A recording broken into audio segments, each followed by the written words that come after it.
प्यारे बच्चों, आज भौतिक विज्ञान की कक्षा में पुनः एक बार आपका स्वागत है। मैं सरफराज खान, प्रवक्ता भौतिक विज्ञान, SKBM इंटर कॉलेज दिलदार नगर गाजीपुर से। आज प्यारे बच्चों, हम किरण प्रकाशिकी तथा प्रकाशिक यंत्र पढ़ रहे हैं कक्षा 12 की। आज हम कक्षा 12 की जो है प्रकाशिक यंत्र का हम अध्ययन करने जा रहे हैं, जिसमें से आज जो हम पढ़ेंगे, आज का जो हमारा कंटेंट होगा वो है प्रकाशिक यंत्र। और प्रकाशिक यंत्र में हमको 3 प्रकाशिक यंत्रों को पढ़ना है। एक हमको पढ़ना है सूक्ष्मदर्शी, दूसरा है दूरदर्शी और तीसरा है परावर्ती दूरदर्शी। प्यारे बच्चों, तो वैसे तो आपने पिछली कक्षा में क्लास 10th में आप पढ़ चुके हैं कि सूक्ष्मदर्शी और दूरदर्शी क्या है और उसकी आवर्धन क्षमता का क्या व्यंजक होता है। प्यारे बच्चों, लेकिन आज हम यहाँ पर हम ये तो पढ़ेंगे ही कि सूक्ष्मदर्शी और दूरदर्शी क्या है, और साथ ही साथ हम उसके लिए आवर्धन क्षमता की व्यंजक को स्थापित करेंगे, जो कक्षा 10 के पाठ्यक्रम में नहीं था। तो प्यारे बच्चों, आज जो हम पढ़ने जा रहे हैं वो हम सूक्ष्मदर्शी को पढ़ने जा रहे हैं, जिसको हम माइक्रोस्कोप के नाम से जानते हैं। प्यारे बच्चों, इसको हम संयुक्त सूक्ष्मदर्शी के भी नाम से जानते हैं और इसको हम यौगिक सूक्ष्मदर्शी के भी नाम से जानते हैं, या जनरली इसको सूक्ष्मदर्शी कहा जाता है। प्यारे बच्चों, तो सूक्ष्मदर्शी जो है एक ऐसा प्रकाशिक यंत्र है जो समीप की सूक्ष्म वस्तुओं का बड़ा प्रतिबिंब बनाकर हमको दिखाता है। यानी ये जो है हमारे नेत्र पर बड़ा दर्शन कोण बनाता है, जिससे वस्तु हमको क्या होती है, बड़ी दिखाई देती है। प्यारे बच्चों, तो सूक्ष्मदर्शी एक ऐसा प्रकाशिक यंत्र है जो समीप की सूक्ष्म वस्तुओं का बड़ा प्रतिबिंब जो है हमको दिखाती है, या हम कहेंगे कि यह हमारे आंख पे बड़ा दर्शन कोण बनाती है, जिससे जो है हमको वस्तु जो है क्या होती है, बड़ी दिखाई देती है। प्यारे बच्चों, अब जो है हम आगे चर्चा करेंगे कि सूक्ष्मदर्शी की हम रचना के बारे में पढ़ेंगे कि सूक्ष्मदर्शी की रचना क्या। प्यारे बच्चों, अब हम सूक्ष्मदर्शी की रचना के बारे में जानेंगे कि सूक्ष्मदर्शी की क्या रचना है या उसकी बनावट क्या है। प्यारे बच्चों, तो इसमें जो है धातु की एक लंबी बेलनाकार नली होती है। इसमें धातु की एक लंबी बेलनाकार नली होती है। इसके एक सिरे पर एक छोटे द्वारक वाला एक उत्तल लेंस वो लगा होता है, जिसको हम लोग अभिदृश्यक लेंस कहते हैं। इसके दूसरे किनारे पर एक छोटी नली और लगी होती है, जिसमें अभिदृश्यक की तुलना में बड़ी फोकस दूरी और बड़े द्वारक का एक उत्तल लेंस लगा होता है। ये चूंकि नेत्र की तरफ होता है, इसलिए इसको हम नेत्रिका लेंस कहते हैं। तो प्यारे बच्चों, एक बार और आप समझेंगे कि सूक्ष्मदर्शी की रचना और बनावट क्या होती है।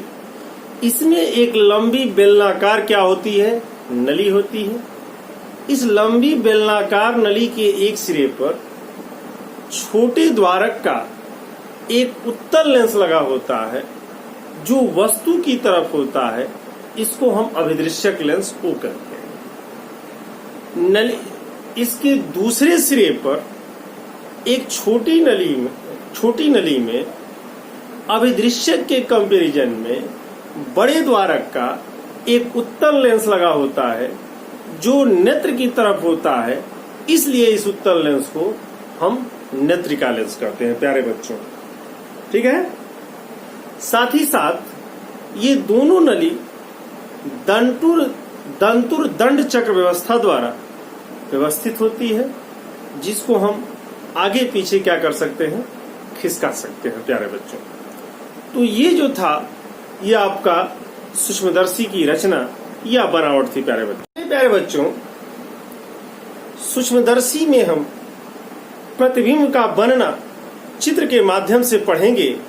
आपके सामने प्यारे बच्चों देखेंगे कि जो ये सूक्ष्मदर्शी है, माइक्रोस्कोप है, आपके सामने प्रतिबिंब का बनना हम चित्र के माध्यम से आपको स्पष्ट करने जा रहे हैं प्यारे बच्चों। आप देखेंगे प्यारे बच्चों कि आपके सामने प्रतिबिंब का बनना इस ब्लैक बोर्ड पर बना हुआ है, जिसको हम अब समझेंगे प्यारे बच्चों। इसमें दो उत्तल लेंस होता है, एक छोटे द्वारक का जिसको अभिदृश्यक लेंस कहते हैं, एक बड़े द्वारक का जिसको हम क्या कहते हैं, नेत्रिका कहते हैं। अब जो है अभिदृश्यक लेंस के प्रथम फोकस के बाईं ओर एक छोटी वस्तु हम AB रखते हैं। इस छोटी वस्तु AB का अभिदृश्यक लेंस O के माध्यम से प्रतिबिंब जो है अभिदृश्यक लेंस के दूसरी तरफ जो है द्वितीय फोकस के आगे जो है बनता है, जो वस्तु से बड़ा होता है, उल्टा होता है और वास्तविक होता है। अर्थात छोटी वस्तु AB का अभिदृश्यक लेंस O के माध्यम से प्रतिबिंब A' और B' बनता है, जो वस्तु से बड़ा होता है, उल्टा होता है और वास्तविक होता है प्यारे बच्चों। अब A' B' जो है यह नेत्रिका लेंस के सामने आ जाता है। यह नेत्रिका लेंस के लिए अब A' B' वस्तु का कार्य करता है। तो यहां से भी चलने वाली प्रकाश की किरण एक फोकस से होकर के जाती है, एक प्रकाशिक केंद्र से होकर के जाती है, तो हम देखते हैं कि ये दोनों किरणें फैल जाती हैं, अर्थात एक दूसरे को कट नहीं करती।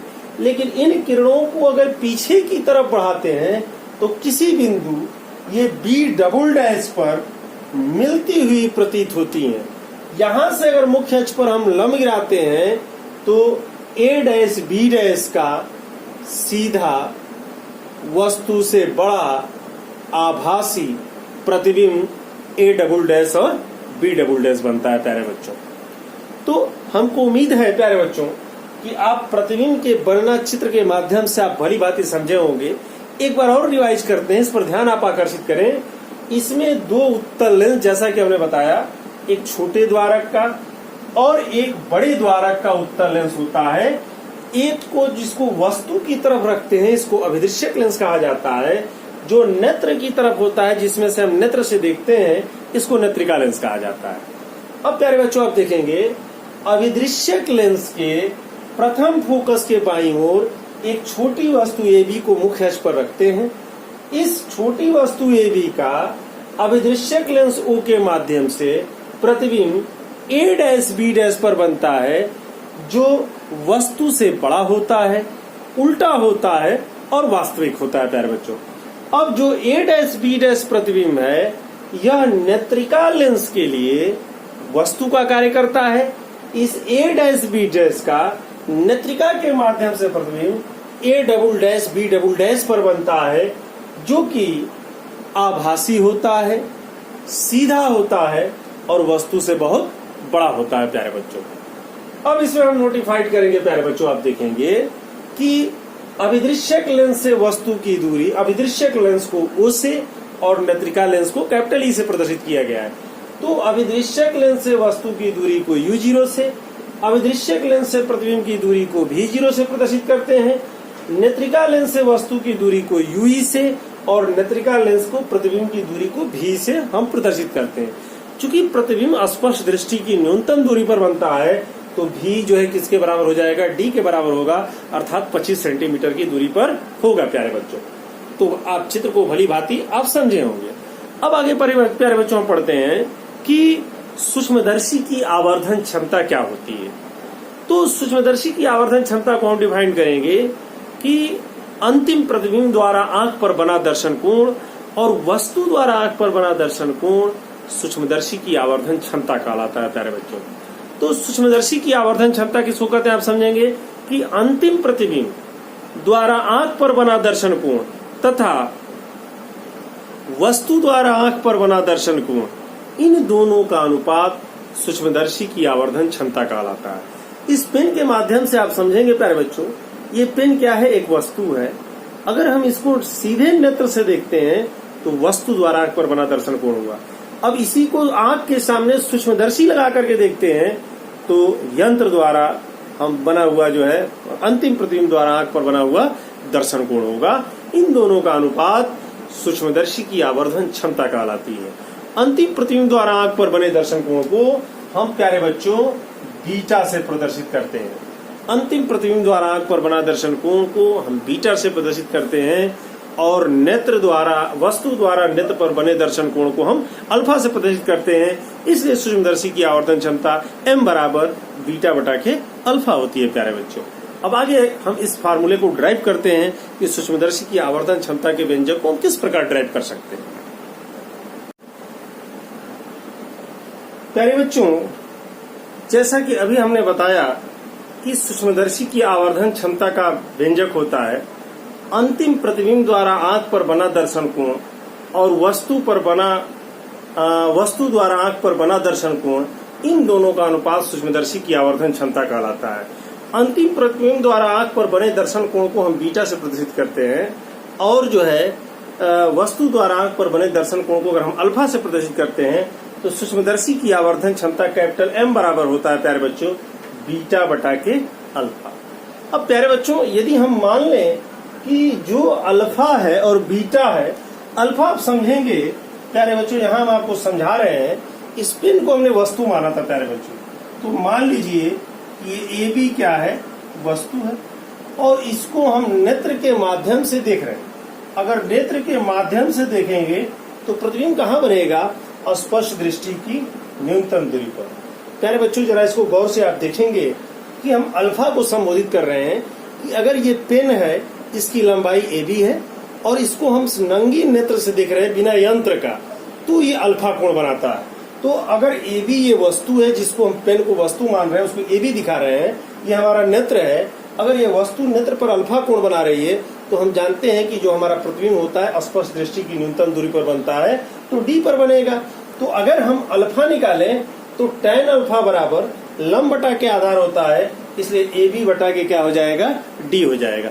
तो प्यारे बच्चों, आप समझेंगे कि हम ये कह रहे हैं कि यदि अल्फा और बीटा छोटे हैं, अगर अल्फा और बीटा छोटे हैं और इनका मेजरमेंट अगर रेडियन में किया जाए तो सारे ये कोण अपने त्रिकोणमितीय अनुपात के क्या होते हैं, बराबर होते हैं।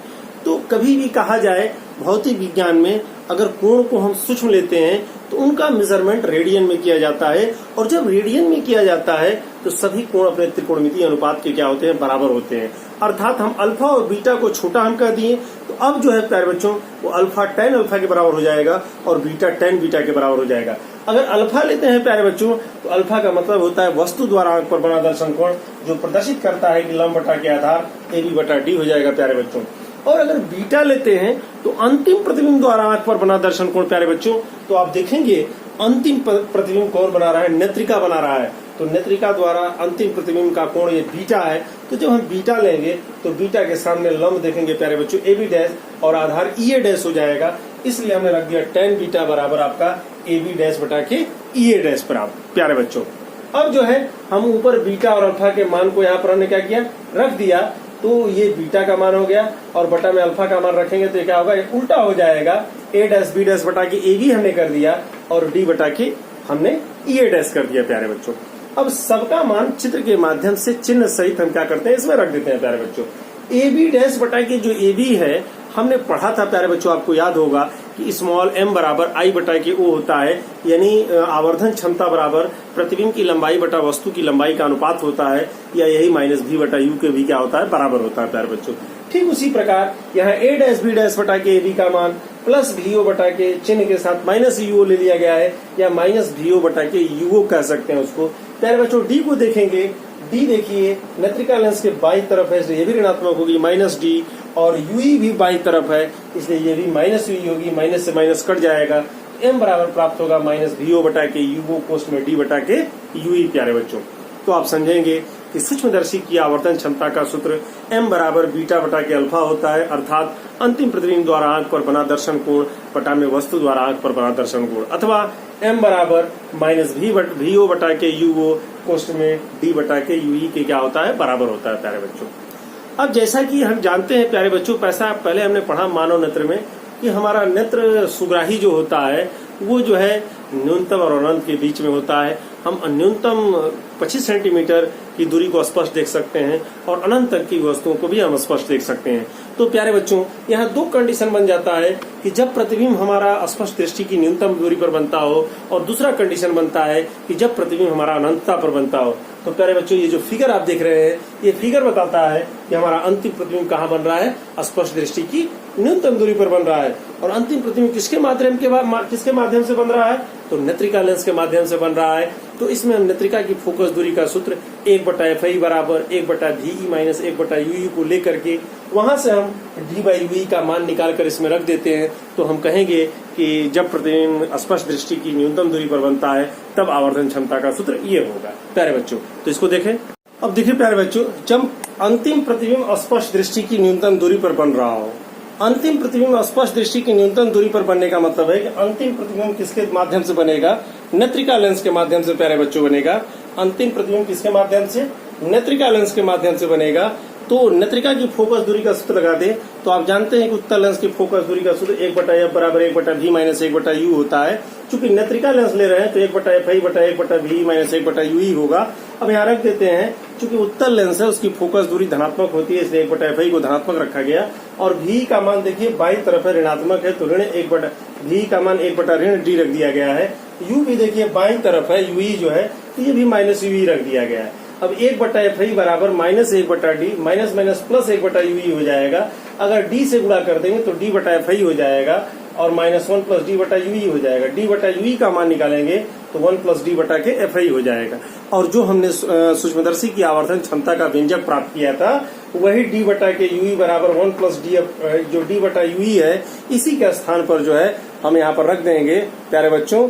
जो D/UE देख रहे हैं इसी के स्थान पर हम रख देंगे 1 प्लस D/FI। तो जब अंतिम प्रतिबिंब स्पष्ट दृष्टि की न्यूनतम दूरी पर बनता हो तो आवर्धन क्षमता M बराबर माइनस VO/UO कोष्ठ में 1 प्लस D/FI होता है।